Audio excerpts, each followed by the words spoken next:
Good evening, Patriots, and welcome to another edition of the Douglas Ducote Show. You had many places you could be tonight. You chose to be here with me, and for that, I am forever grateful. Thank you very, very much. Tonight's show is going to be shorter than normal because I am very, very tired. I've been up all night long. I did not get much sleep last night with all of this disaster that took place with the mid-air collision. And I was debating on whether or not I was going to talk about it or when I would talk about it, actually, because I don't want to get anything wrong. And I know it's a very fluid situation. There's a lot of things changing. But a lot of you reached out to me and were asking when I'm going to weigh in on this, knowing a little bit of my experience in aviation. And I, watching the news coverage is been very, very frustrating for me, at least, and I'm sure for many others out there that had a career in the aviation world. They bring on these supposedly aviation experts to talk about what may or may not have happened with this collision, and for the most part, they're clueless. I don't know where they get these folks from. And some of the questions that the media is asking is just, I don't know, it's brain numbing. It's frustrating. It's insensitive, to say the least. And then they're, quote, experts. For the most part, most of them don't know anything, at least when it comes to this particular situation. All right.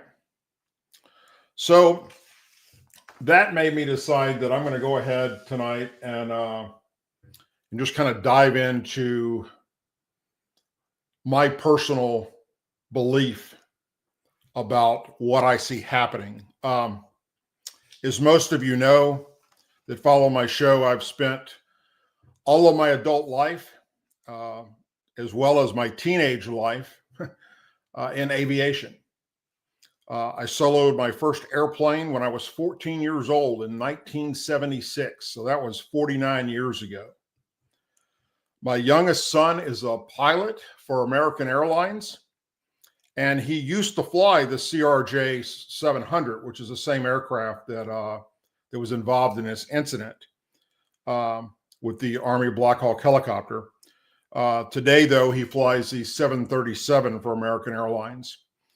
So last night, when my wife and I were doing our Wednesday night program that we do, somebody in the chat said, "Did you hear about the plane crash?" And we hadn't, because we were doing the show. And so I tuned into that right afterwards and was, I guess you would say, shocked, knowing that my son flies for American, and it was a CRJ 700, and he flies in and out of that airport all the time. So I went into panic mode. And then it dawned on me that he doesn't fly the CRJ 700 anymore. He flies the 737. So that was a big relief.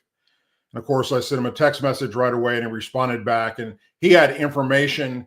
So this was within the first probably 45 minutes of the incident. And my son had information that was the news media didn't even have, that he was able to share with me. And he's shared information with me in the past that I've shared on my show with you all about the direction of civilian aviation and how dangerous things are getting. We've been in the last 2 decades, the safest time ever in civilian aviation in America. It's been amazing. But over the past few years, things have been changing. And we've had many, many situations that were very, very close to catastrophes where a bunch of people could have lost their lives. And again, I've talked about this before, and I've shared in the past how I feel about that and what I thought some of the problems were. And so we're going to get into it a little bit tonight. Those of you that have been watching the show for a long time and been following me, you know that I'm a retired U.S. Army helicopter flight engineer. I have over 1,000 flight hours in Army helicopters. I was qualified on the CH-47D Chinook helicopter, the UH-1 Huey helicopter, and the HH-60G Pave Hawk helicopter, which is the same aircraft as the Black Hawk, except we had an aerial refueling boom and we could get fuel from our C-130 aircraft when we're out on search and rescue missions.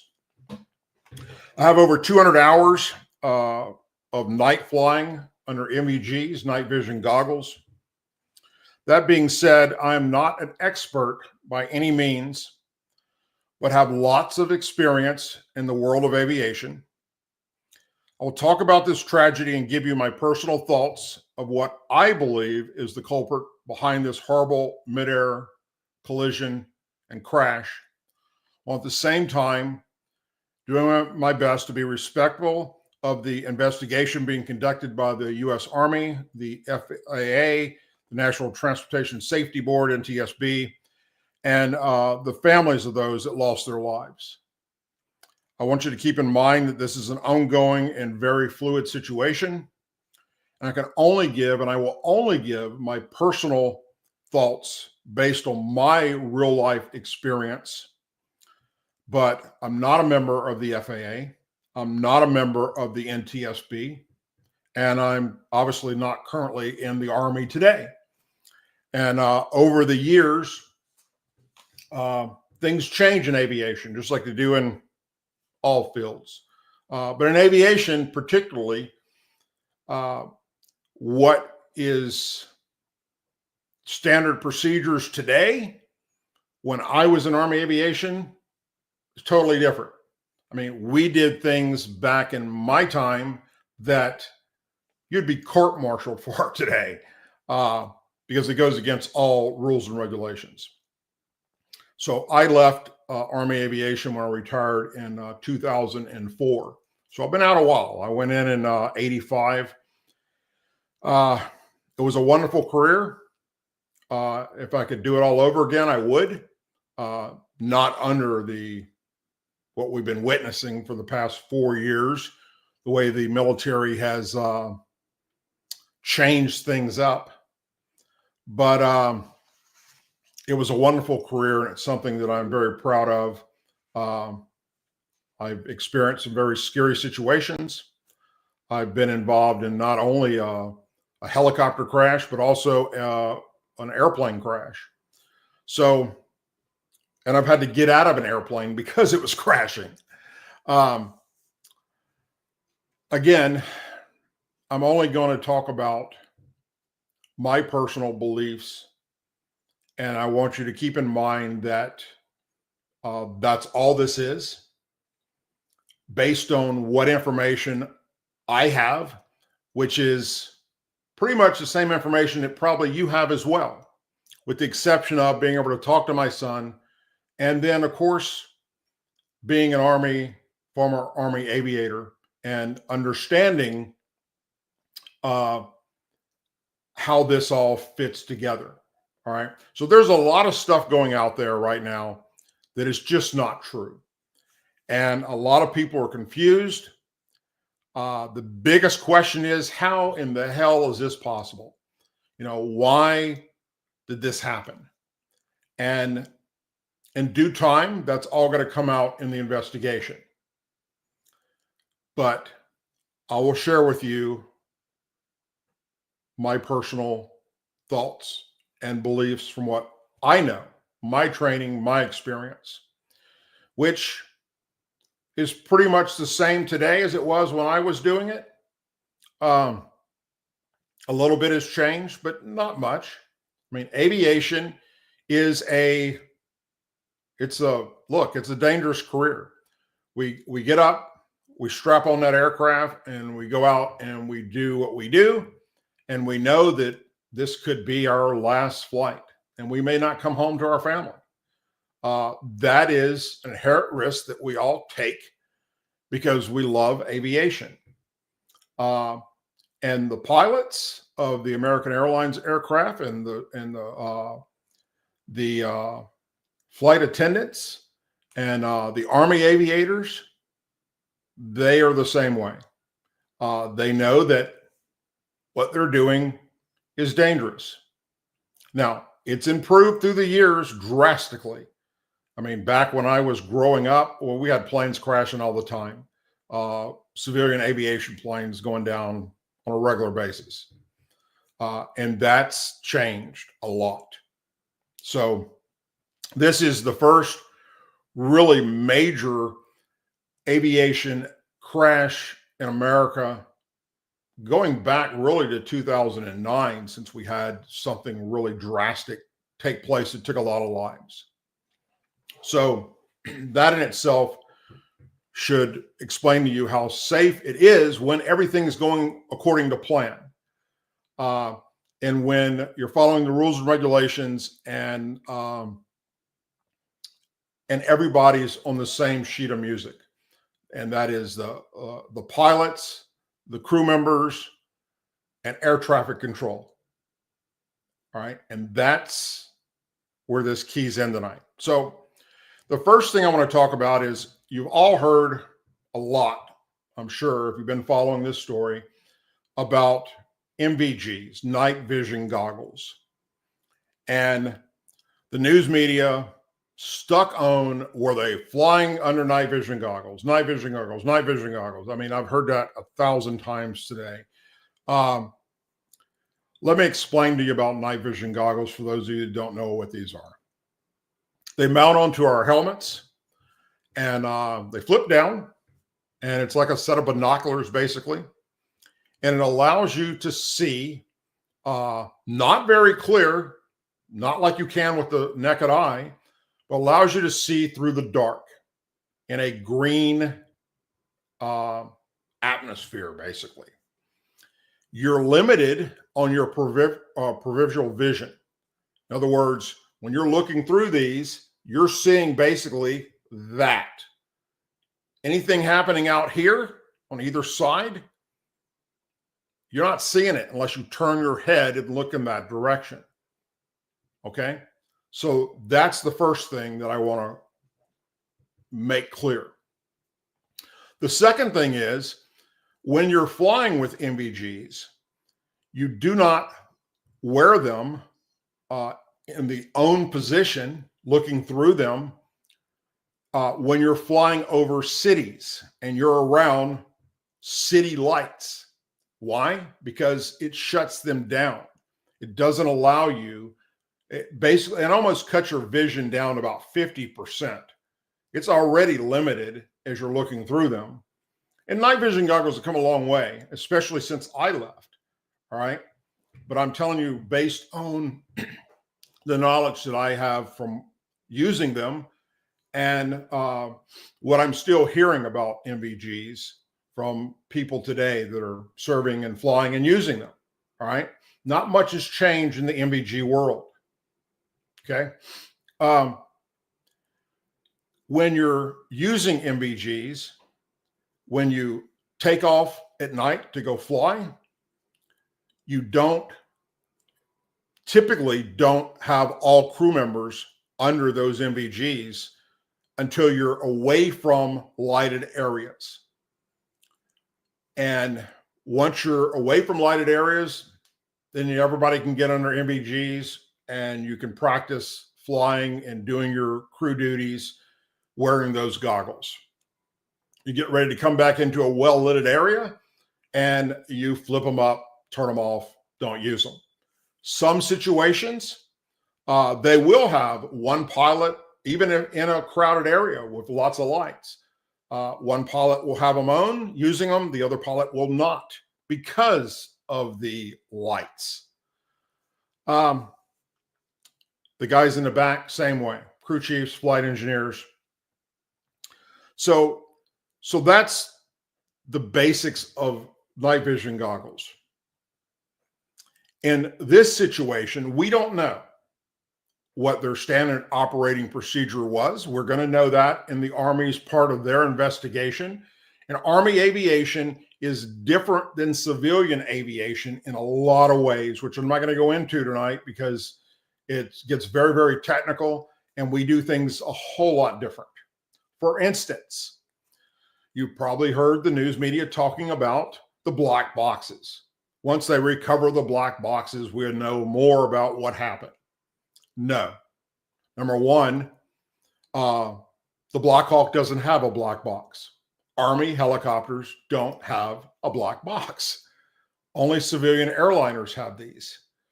And recovering that, which I think they've already done, is going to tell them information that they already have. It's not going to tell them anything that they don't know.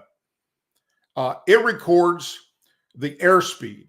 It records the altitude. It records all the maintenance of the aircraft and what it's doing, temperatures, pressures. And it records conversation with the pilots. All right. So what they may get out of it is if they saw that Black Hawk, they may say something. They may hear that. But other than that, it's not going to give them any information because they didn't do anything wrong. This American Airlines crew did exactly what they were supposed to be doing from everything I've gathered so far. They're on final approach to land at that airport, and they're concentrating on just that. What's right in front of them. One guy's or girl is looking out while the other one's on the instruments, and they're watching what that envelope, okay? Prior to going into that final approach, yes, you're constantly looking and scanning for other aircraft. And that's where ATC is supposed to come in and help you with that situation so you know where these other aircraft are. All right. So the American Airlines flight is doing what they're supposed to be doing. They've been cleared to land, and had this incident not happened, they would have probably been wheels on the runway within probably, I would say, 25 seconds, maybe 30 seconds at the longest, compared to where they went into the water at to where the end of the runway was. So there's that. The next thing is the news media is stuck on this training flight thing. It's a training flight with the Army. And they continue to say that, and does that have anything to do with it, and so forth. Now, there's two different things in civilian aviation with training flights with these airlines and military training flights. In civilian aviation, in these airliners, when their pilots are getting check rides, there's passengers in the back. It's a regular mission for them flying from point A to point B with a check pilot sitting in a jump seat to make sure they're doing what they're supposed to do and they don't make mistakes and correcting them and so forth to clear them to continue flying. And they go through this, I think it's about once a year, do an actual annual check ride. In Army aviation, or in military aviation, there are two types of flights. There is a mission, and then there is a training flight. Now, every flight in a military aircraft that isn't on a mission is a training flight. That's what we do. We train. Every time we strap on that aircraft and we go out and we fly, we're training, unless we're going on an actual mission, depending on what the aircraft is or that unit does, whether it's inserting troops or search and rescue operations, bringing in supplies, whatever the case is, You're either on a mission to go do something, or you're training.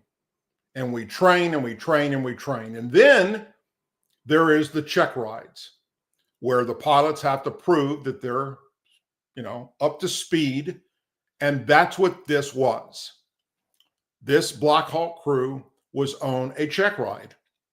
One of the pilots was a instructor within that unit, and the other one was just a regular pilot getting their check ride. And it was supposedly going to be an NVG, night vision goggle check ride as well, from what we're hearing from the Pentagon. All right. Again, we go back to the NVG part of this, and typically you would not be wearing NVGs in a lit up area like that city and that airport. At least not all the crew would be. One of the pilots would not be, if not both. Okay. Now, a lot of talk about the route. Why was the Army Black Hawk flying that route? There's a few things there. Number one, that route is perfectly fine. There's nothing wrong with that route, except because of that route taking them towards the edge of the airport runways. They're restricted to 200 feet. They were not at 200 feet. They were at 400 feet from the information we're getting right now. So they were approximately 200 feet above where they shouldn't be. Now, why? Don't know. I'm hearing that their standard operating procedure, and it's in writing, is that corridor where they were at is 200 feet max. All right. So that's the first thing that sticks out as a mistake was made by the Army Aviation crew, flying above that route. And they were flying at the exact same, just so happened that as that CRJ is coming into land and it's descending, okay, quickly, it's on its final approach. It's 400 feet. It's at the end of the runway. And they had this midair collision. So again, the CRJ is doing exactly what it's supposed to be doing. It is all set up for that landing. They've gone through their final checklist, their landing checklist, and they are concentrating on, in 30 seconds or less, we're on the ground.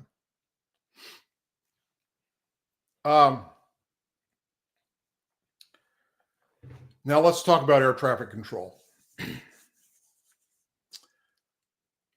In general, whether it's civilian aircraft or military aircraft, when you're out flying and there is another aircraft in your vicinity and a possibility of you coming in contact with them, air traffic control will point out to you to make sure you're aware of that other aircraft. And they will tell that other aircraft the same thing, and ask you, do you have this aircraft in sight, and so forth. And we heard that traffic. They've released that conversation. And what I didn't hear is what's called an o'clock position. The ATC person, air traffic control person, did not give them that. You've got aircraft departing, aircraft landing, aircraft circling, aircraft coming in different, there was a bunch of aircraft everywhere. So typically what we should have heard was the air traffic controller, when he talks to the Black Hawk and says, do you have that traffic in sight? And he said, we want you to go behind the CRJ. He doesn't tell them which aircraft to be looking at. And in this case, looking at the position of where the impact happens, what we should have heard was the air traffic controller saying, to the Black Hawk, do you have the traffic at your 11 o'clock position? And that's, you look at the hands of a clock, and that's what we go by. If it's straight out to your right, do you have the traffic at 3 o'clock position? Or if it's right in front of you, do you have the aircraft at 12 o'clock position? And most times they will also add the altitude.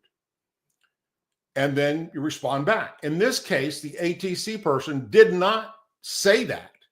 I did not hear that. And I've listened to all of this several times. I never heard him tell them, you have the CRJ at your 10 o'clock position or at your 11 o'clock position. And they just responded, we've got the aircraft in sight. Which aircraft were they looking at? Okay. Was it the one that just took off? You need to be behind that CRJ. Do you have it in sight? Yeah, we have it in sight. It just took off. Yes, we're going to go behind it. We're all good. But that's not what he was talking about. He was talking about the inbound flight that was coming in to land, the one that they hit. And he never gave out a clock position to them. That being said, the biggest mystery is, how do they not see the landing light, which is on, of that aircraft? And it is bright. If you've ever been out to an airport when planes are coming in to land at night and that landing light is on, it is bright for a reason, along with the anti-collision lights, red and green, the strobe lights. It's lit up like a damn Christmas tree. You can't miss that. Even if it's 10 miles out, you will see it. Much less in this situation where they're within, when the ATC guy starts talking to the Black Hawk, they're literally within a matter of seconds from this impact. Now, if they were both under night vision goggles and they're looking straight ahead, then yes, they're not going to see this big ass bright light coming in off their left side that they're fixing to collide with. Takes me back to the whole point about the NVGs not wearing them around lit up areas. We just don't do that. In fact, when we're out, if we're going to do in combat an NVG mission, they try, and if they can, the best scenario is to have those missions when we got like a little bit of moon out there, not much, because even a full moon under NVG goggles is difficult to see the earth. All right. So limited light, and they work wonderful with what's in front of you.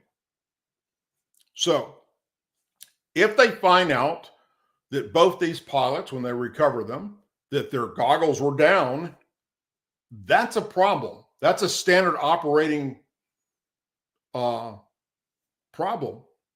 standard operating procedure issue that somewhere along the line didn't go checked properly. All right. Because one of them should not have been under NVG goggles. Are they going to find that? I don't know. Time will tell. All right. But I think you understand the concept there, that they shouldn't have been both under NVG goggles for reasons of the bright lights of the city and the other aircraft. All right. We take off from an airport to go on an NVG mission, training mission. We do not have our goggles on until we're away from the lights. And when we're ready to come back in after the training is over with, as we're approaching into the city lights, we come off them goggles so that we can see. And trust me, at night, you can see better in a clear night without them goggles on in a lit up area than you can just the opposite. Now, if it was what's called IMC conditions, where they're flying in bad weather, then it wouldn't have mattered about the anti-collision lights or the landing light. Then I could get that. then, and you wouldn't have been flying under MVGs anyhow if you're in what's called the soup, where you're having to fly on instruments only. That wasn't the case here. It was a wonderful, beautiful, clear night. I think it was like 10-mile visibility. So, you know, you have to look at that. You have to, they have to look at that. They have to figure out, were they on goggles or not? Were they both on it? What is their operating procedure? Do they have something that's different than other units? Is there something special about what they do? And then again, it's a possibility that night vision goggles today are so much, I know they're much better than when I was wearing them, but are they to the point to where it doesn't matter that you're flying looking at lights, that they work well enough to where both pilots in the front and the crewman in the back can be under goggles at the same time? That I don't know for a fact. I can just tell you what it was like when I was flying them, and I can tell you what I'm hearing from Army aviators that are friends of mine that are flying them today, that you still just don't do that. So we don't know. That's a big mix there.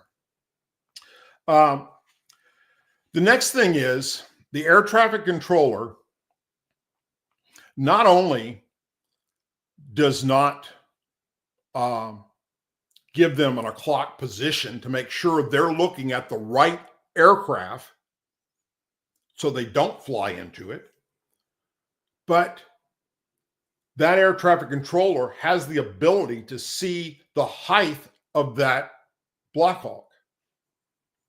So he or she knows they're at 400 feet, and they know that they're restricted to 200 feet max in that area, and didn't say anything, or at least from the transcripts that have been released, never mentioned to the Black Hawk, check your altitude, descend back down to 200 feet, nothing. All the transcripts I've seen, all the audio that I've heard, none of that is mentioned. And the last thing I want to talk about on that subject, so the fact that even at 200 feet, that ATC would allow any aircraft, whether it's an Army aircraft or another civilian aircraft, to fly their pattern across the airway of the incoming plane on final. I don't get it. You just wouldn't do that in a normal situation. This aircraft is configured. The aircraft, when I say configured, flaps, gear down, everything is set up to put it in a landing mode. And now you're going to let a Black Hawk, or any aircraft for that matter, fly a pattern that's going to put them going possibly across that flight path of that other aircraft? That's not right either. Okay. Now, he did say, do you have it in sight? Oh, yes, I do. Not knowing which aircraft he's looking at. The ATC guy doesn't know that. Doesn't call out the altitude issue, and allows it and tells him to go behind the CRJ. Now, regardless of which aircraft he was looking at, the ATC guy knew what he's talking about. That CRJ that's on final right there. I want you to go behind it. Make sure you go behind it. If you have to turn or whatever it takes to get behind that aircraft. And of course, that would have just been an easy left turn if they knew what they were looking at, or slow down, whatever, let that aircraft get past. But that's not what happened. They're on a collision course with one another.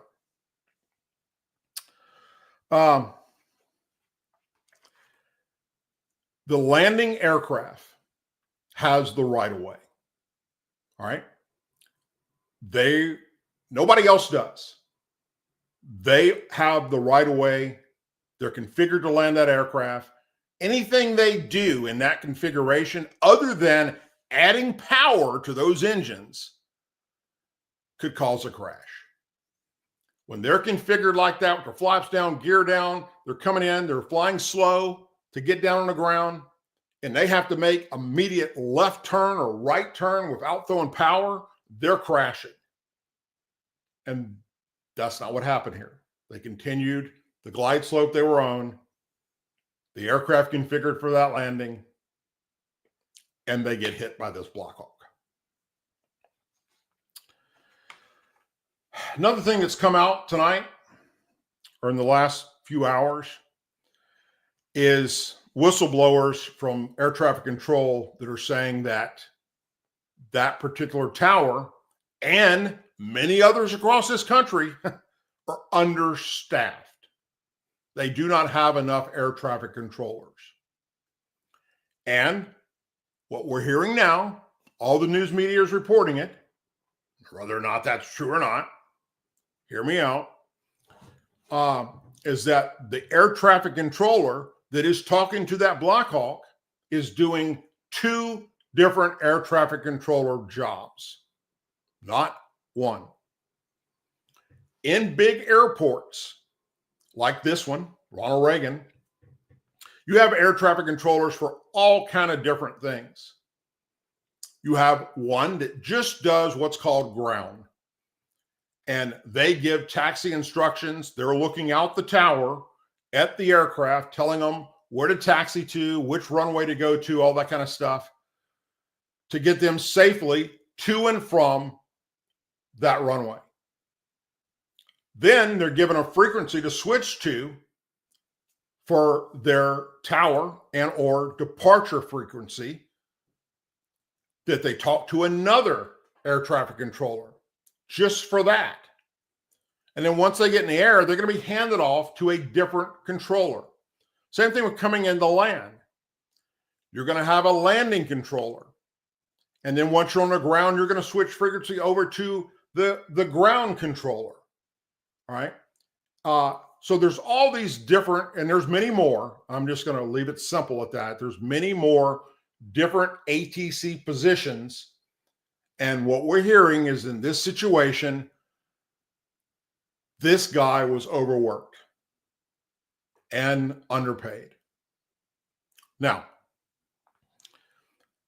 I don't know if it's true today, because I should have looked this up before I came on tonight, but I got so much other stuff I was looking at. But I can tell you, as of a few years ago, the career in America that has the highest suicide rate is air traffic controllers, because they're stressed the hell out. They're only allowed to be wearing the headphones and on the microphone talking to other airplanes or talking to airplanes for a limited period of time before they have to be put on a break and get completely out of the area and go to a break room, whatever, because it's such a high stress environment. You're responsible for the lives of thousands and thousands of people with these aircraft coming in and out and flying around and taxiing and all that kind of stuff. All right. So that is a very, very high stressed environment. You cannot fuck this up, because if you do, all you do is get it wrong once and you can have a lot of people dead. All right. So that stress level adds to guys and girls taking their lives. It's a phenomenon that is around that industry. And it's something that's it's scary. I mean, I remember at one time in my life, I thought about going into ATC, and and then I heard about that and I thought, wow, you look at that, it's a very high stress situation. All right.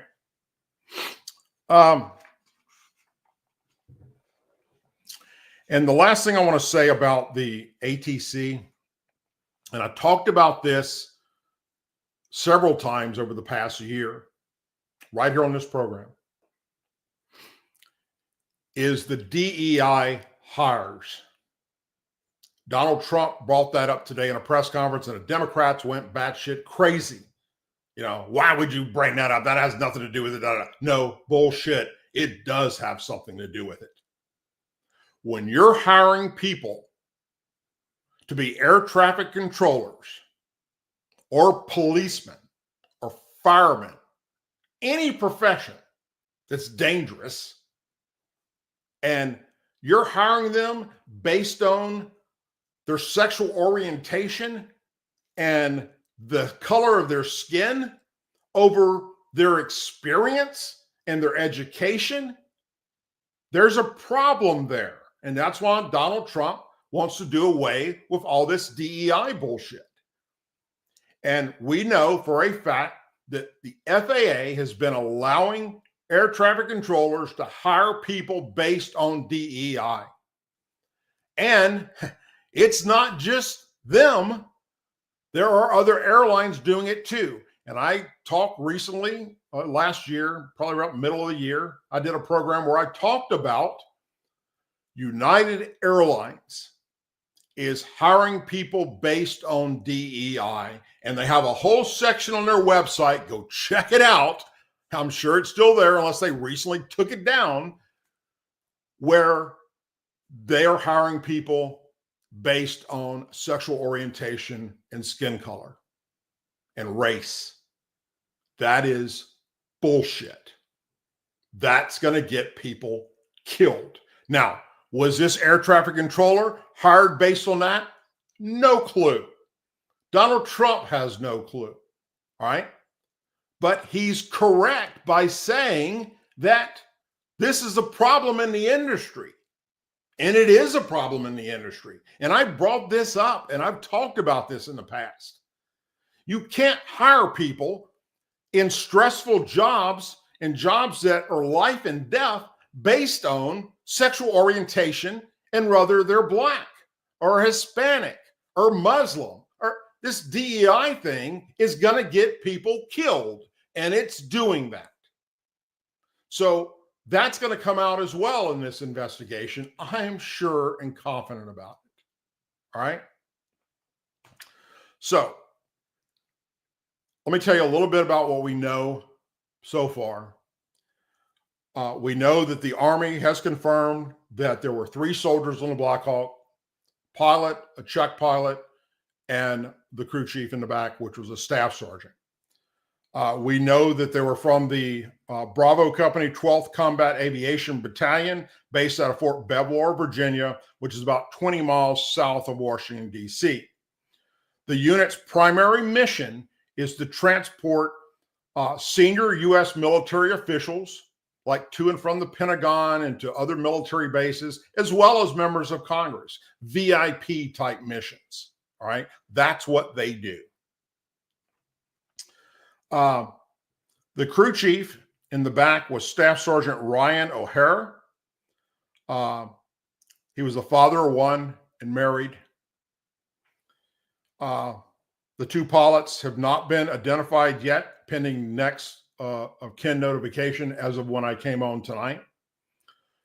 And where did we get the name of this Ryan O'Hara? According to a Facebook post by Parkview High School, JROTC in Atlanta, Georgia, where he went. They said Ryan is fondly remembered as a guy who would fix things around the ROTC gym, as well as a vital member of our rifle team. Ryan leaves behind a wife and a 1-year-old son. The school wrote about its former student in a statement, according to WSB TV Atlanta. That statement has since been taken down, probably because they weren't authorized to give that information out until the military says all next of kin has been notified. The American Airlines flight was 5342. It was from Kansas. It's on its final approach to Ronald Reagan National Airport when it collided with the Army Black Hawk.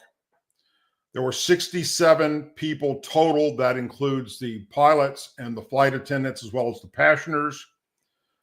And 67 is also counting the 3 that were on the Black Hawk. And of course, there were no survivors. And both aircraft, after the midair, and I'm sure you've seen the video of it, it's very horrific. So I didn't sleep very much last night, thinking about that a lot in my head.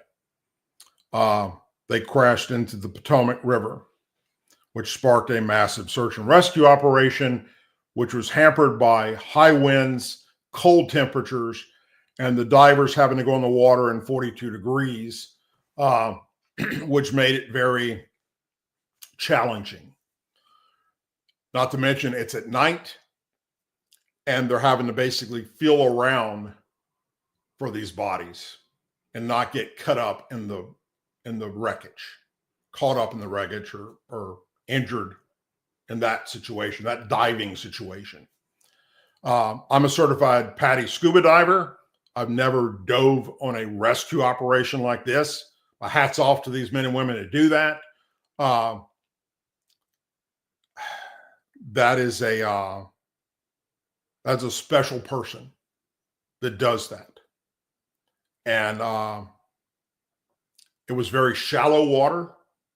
I think it was only like 15, 20 feet deep, not clear, milky type water. And a lot of people ask, well, hell, they only fell 400 feet to the water. How is that not survivable? What you need to understand is hitting the water with any type of speed is no different than hitting concrete. It's the same. All right. Let's say you're skydiving and your parachutes don't work. Oh, I'm going to land in this lake. I'm going to survive. No, you'd as soon be hitting the freaking ground, because when you add speed to it, hitting the water is no different. I mean, just do a belly flop off a diving board into a pool and see the pain that's going to happen from just that small level. If it's just a regular swimming pool with a 2-foot diving board, for crying out loud. All right. Imagine from 400 feet. So when those aircraft hit the water, I'm sure the breakup wasn't due to the Black Hawk hitting the CRG that broke into 3 separate pieces. It was from hitting the water, and boom. So had they been at maybe 50 feet, maybe somebody would have survived it. And maybe there were some survivors, but it's at night. You're strapped in your seat. You're not expecting this. And the next thing you know, you're submerged in freezing cold water and you can't see shit. You're going to drown. Unless you were thrown out of the wreckage somehow and surfaced, the chances of surviving that are slim to none. In the daytime, in the summertime, if you had survived that crash, maybe if you had the training.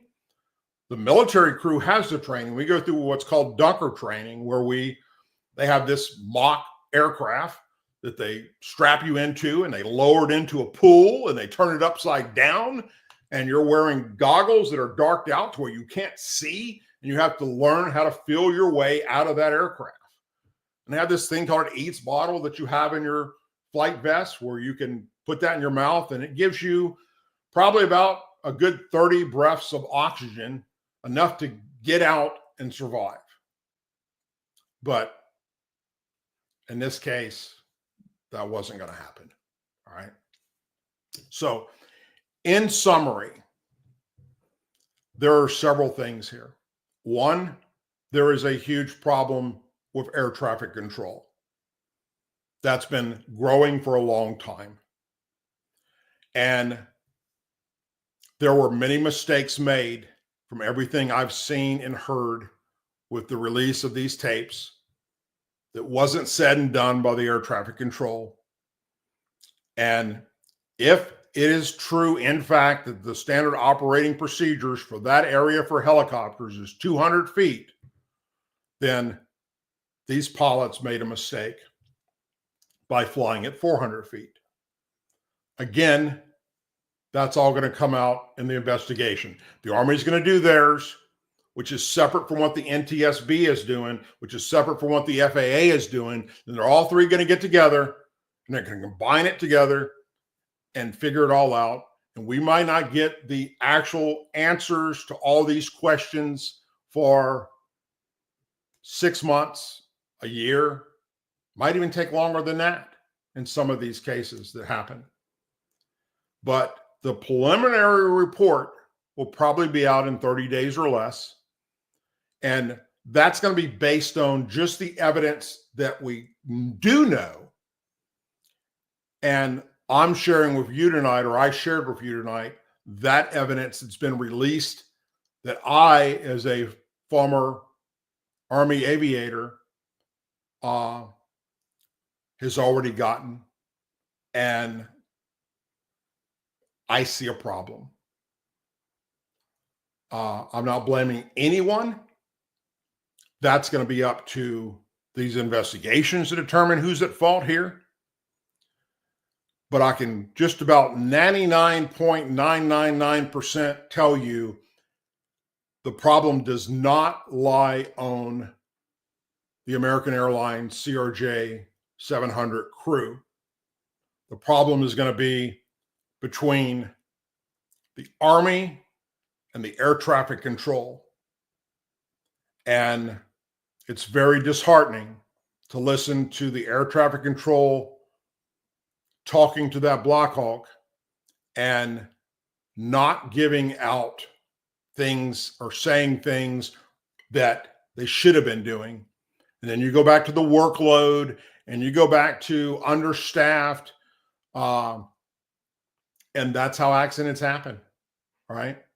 Accidents are going to happen. There will be more accidents in the future, regardless of how well we do or do not fix this current problem. Accidents happen. That's why they call them accidents, things that are unexpected. Some of them are due to human error. Some are due to mechanical error, which I don't believe we're going to find mechanical error here. I think we're going to find human error. All right. So that's based on my personal belief about what I know from what I've heard, from the same thing you've heard, but adding into that my education and my training when it comes to aviation and not hearing what I wanted to hear. And I know other pilots that I'm talking to, other military aviators that I'm talking to, and we're all in the same sheet of music with this, that there are two major things here that aren't good. But in general,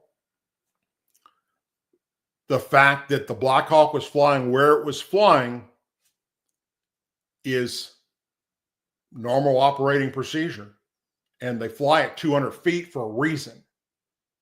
And you shouldn't be under MVGs at that location for a reason.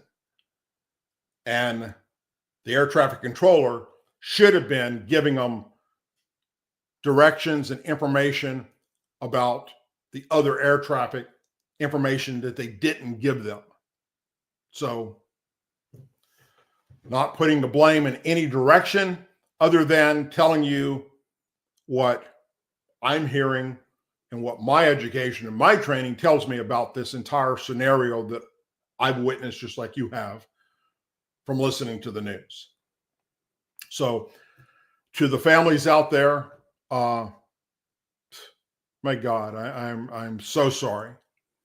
And I hope that for those of you that believe in the power of prayer, you will add them to your prayer list. What a tragedy that should not have happened. This was a tragedy that was preventable. If just simple. If it is true that the Black Hawk or any helicopter in that area is restricted to 200 feet, that's a breakdown in training. And the fact that the ATC guy did not specify a clock position for these pilots, this Army crew to look at, to verify that they know that they're seeing the aircraft that they want them to see. It's a breakdown. All right. So this could have been prevented. If the ATC guy would have just said, if I'd have just heard that, and the same thing you heard, if I'd have just heard them say, do you see the CRJ at your 10 o'clock position, same altitude, or 200 feet above you, or whatever? Anything to make sure that they're looking at the right aircraft that the ATC guy wants them to look at. This could have been avoided. And if the Black Hawk would have been at 200 feet instead of 400 feet, this would have been avoided. So lessons learned, and there will be learned lessons from this.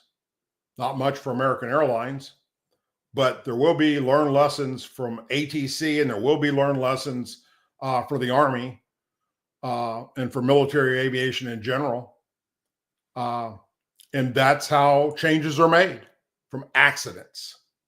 Doesn't matter if it's NASA and Apollo 1 that exploded, or their space shuttles that exploded. All right. We learn from accidents, and we make changes, we make corrections, and we don't repeat them again. And regardless, there will be something else that will come down the line, even though you made those changes, they're going to affect another crew. And that's just life. You know, sadly, we can't stay here. We all have to leave. And the only way to leave is to die. One way or the other, every one of us are checking out of this life.